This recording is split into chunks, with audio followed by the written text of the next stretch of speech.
আসসালামু আলাইকুম। দখলদার ইসরায়েলি বাহিনী এবং ফিলিস্তিনি পুরোদমে যুদ্ধ চলছে, জানিয়ে দিব হাতে থাকা সর্বশেষ আপডেট আন্তর্জাতিক সংবাদ। প্রথমেই সংবাদ শিরোনাম, আল আকসা ঘিরে ইসরায়েলের গোপন উদ্দেশ্য ফাঁস।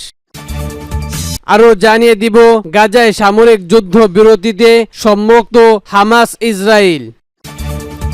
আরো জানিয়ে দিব দাউ দাউ করে জ্বলছে জাহাজ, ভিডিও প্রকাশ হুতির। সর্বশেষ জানিয়ে দিব যুক্তরাষ্ট্রের সঙ্গে সম্পর্ক বজায় রাখতে প্রতিশ্রুতিবদ্ধ চীন। শুনছিলেন সংবাদ শিরোনাম, এরপর বিস্তারিত। তার আগে আমাদের ভিডিওটি যদি ভালো লেগে থাকে তাহলে লাইক কমেন্ট শেয়ার করে দিবেন, আর আমাদের ভিডিওটি সর্বপ্রথম পেতে চ্যানেলটিকে সাবস্ক্রাইব করে রাখবেন। আল আকসা ঘিরে ইসরায়েলের গোপন উদ্দেশ্য ফাঁস। এবার শুনুন বিস্তারিত। সম্প্রতি ফিলিস্তিনিদের আল আকসা মসজিদ ঘিরে ইসরায়েল সরকারের অভ্যন্তরীণ নিরাপত্তা বিশেষজ্ঞ মন্ত্রী উত্তেজনামূলক বক্তব্য নিন্দা জানিয়েছে ফিলিস্তিনের রাজনৈতিক দলগুলো সহ বেশ কয়েকটি দেশ। পবিত্র এই স্থানটির ঐতিহাসিক ও আইনি মর্যাদাকে সম্মান করা আহ্বান জানিয়েছে মুসলিম বিশ্ব। ইসরায়েলের আন্তরিক নিরাপত্তা মন্ত্রী ইমরান বেন গভীর চমৃক্তি হিসেবে পরিচিত সংক্ষিপ্ত ঘোষণা করেছে যে তিনি আল আকসা মসজিদের এলাকায় ইহুদিদের জন্য প্রকৃত একটি উপার্জ নির্মল পরিকল্পনা করেছে।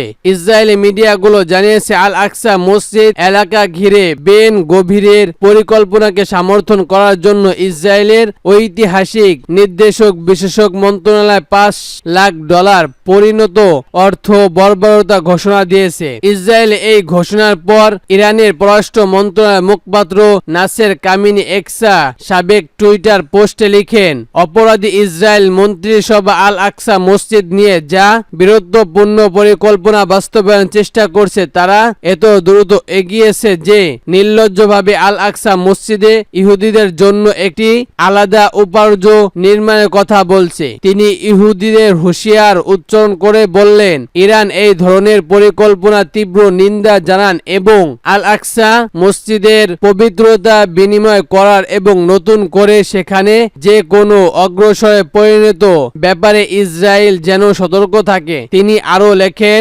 বর্তমানে ইসরায়েল অবরোধংশের বিরুদ্ধে সারা বিশ্বের বিবেকতার মানুষ রুখে দাঁড়িয়েছে, বিশেষ করে মুসলিম বিশ্ব এবং স্বাধীনতা প্রাণীরা আজ আল আকসা মসজিদ ও ফিলিস্তিনিদের প্রতি সমর্থন এবং অবরুদ্ধ ইসরায়েলকে শাস্তি দেওয়ার জন্য একতাবোধ। এ নিয়ে জর্ডানের পররাষ্ট্রমন্ত্রী আইমান আল ফারেসি সামাজিক নেটওয়ার্ক এক্সা এই তার বক্তব্য অ্যাকাউন্ট এক বার্তা লিখেন, আল আকসা মসজিদের মতো পবিত্র স্থানগুলো আন্তর্জাতিক আইন লঙ্ঘন বন্ধ করার জন্য জাতিসংঘের নিরাপত্তা পরিবেশকে জরুরিভাবে কার্যক্রমের পক্ষে নিতে হবে। সাফাদি এই সময় জোর দিয়েছে বলেছেন, ইসরায়েলি শাসন বিরুদ্ধমূলক মর্মরত অবলম্বন করে আল আকসা মসজিদের প্রাথমিক ধ্বংস পর্যায়ে করছে।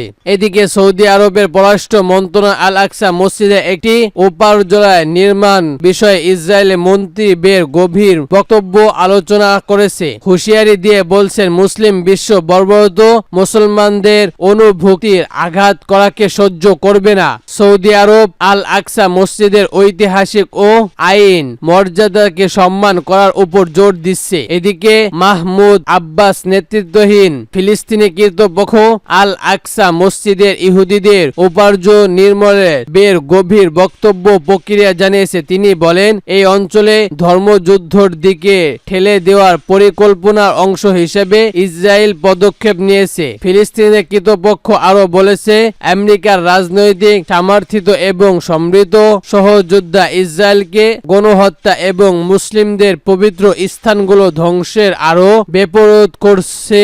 এ বিষয়ে ফিলিস্তিনি স্বাধীনতাকামী গোষ্ঠী হামাস এক বিবৃতিতে বলেছে, মুসলিমদের অন্যতম পবিত্র স্থান হিসেবে বিবেচিত আল আকসা মসজিদের হামলার জন্য ইসরায়েল সরকারের তহবিদ বর্বরত সিদ্ধান্ত উত্তেজনাকে বিধ্বংস মাত্রায় নিয়ে যাবে। ইসরায়েল আগুন নিয়ে খেলছে এবং এই অঞ্চলকে ধর্মযুদ্ধের দিকে ঠেলে দেওয়ার চেষ্টা করছে। ইসরায়েলকে এর জন্য চরম মূল্য দিতে হবে। বিবৃতিতে হামাস ইসরায়েল সহযোগিতা সংগঠন আইনবি 97 সদস্য দেশকে তাদের দায়িত্বের কথা সম্পৃক্ত করিয়ে দিয়ে সম্পৃক্ত পদক্ষেপের মাধ্যমে ইসরায়েল হাত থেকে রাইতুর মস্কো রক্ষার আহ্বান জানিয়েছে। বাস্তবতা হচ্ছে আল আকসা মসজিদ ধ্বংস করার এবং সেখানে একটি ইহুদি উপস্থাপনার স্বীকৃত নির্মাণ ধারণাটির ইহুদিবাসীদের বিশ্বাসের মধ্যে নিহত এবং বছরের পর বছর ধরে চরম পরিস্থিতি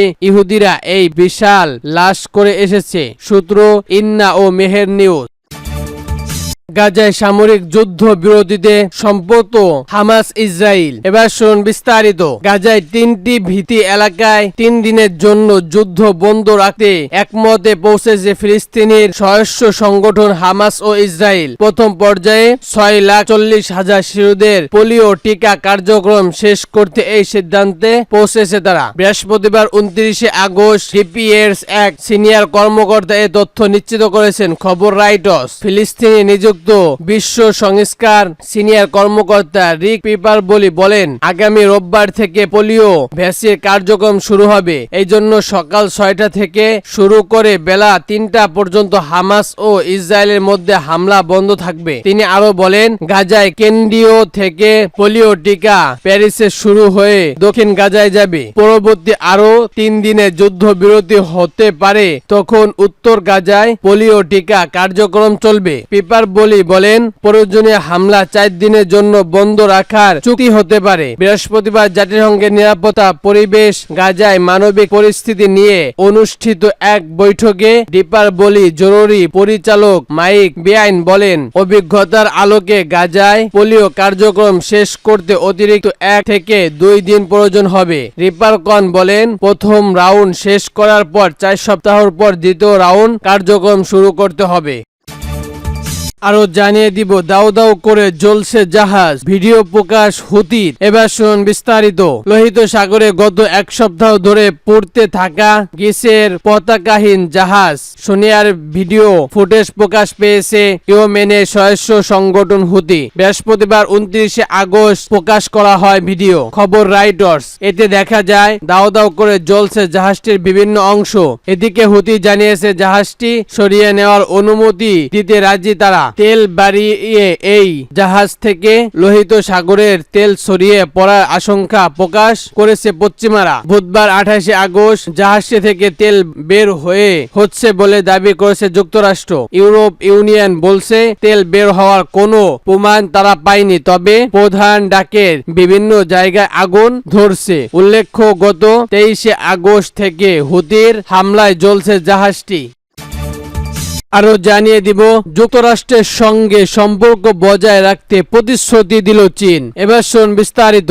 অনেক কিছু বদলে যাওয়া সত্ত্বেও এখনো যুক্তরাষ্ট্রের সঙ্গে সম্পর্ক বজায় রাখতে প্রতিশ্রুতি দিল চীন বলে জানিয়েছে দেশটির প্রেসিডেন্ট শি জিনপিং। বৃহস্পতিবার সুবিভাবের সঙ্গে ক্ষমতার পর প্রেসিডেন্ট শি এর কথা বলেন। তিনি বলেন, অনেক কিছু বদলে যাওয়া সত্ত্বেও এখনো যুক্তরাষ্ট্রের সঙ্গে সম্পর্ক বজায় রাখতে প্রতিশ্রুতি দিল চীন। সুলিভানের 3 দিনের এই সফরে লক্ষ্য করে যুক্তরাষ্ট্র ও চীনের মধ্যে বিভিন্ন বিষয়ে যোগাযোগ জোরদার করা হয়। ফলে এসে প্রধানমন্ত্রী ওয়াশিং এর এবং অন্যান্য উপস্থাপনা কার্যক্রমের সঙ্গে সাক্ষাৎ করেন শনিবার। 2016 সালের পর প্রথম যুক্তরাষ্ট্রের কোনো নিরাপত্তা উপদেষ্টা চীন সফরে গেলেন। চীনের রাষ্ট্রীয় মন্ত্রণালয়ের মধ্যে সিডি জড়িয়ে আছে শি জিনপিং যুক্তরাষ্ট্রের জাতীয় নিরাপত্তা উদ্দেশ্য সুলিভানকে বলেন, বড় ধরনের পরিবর্তন সত্ত্বেও চীন ও যুক্তরাষ্ট্র এখনো সম্পর্ক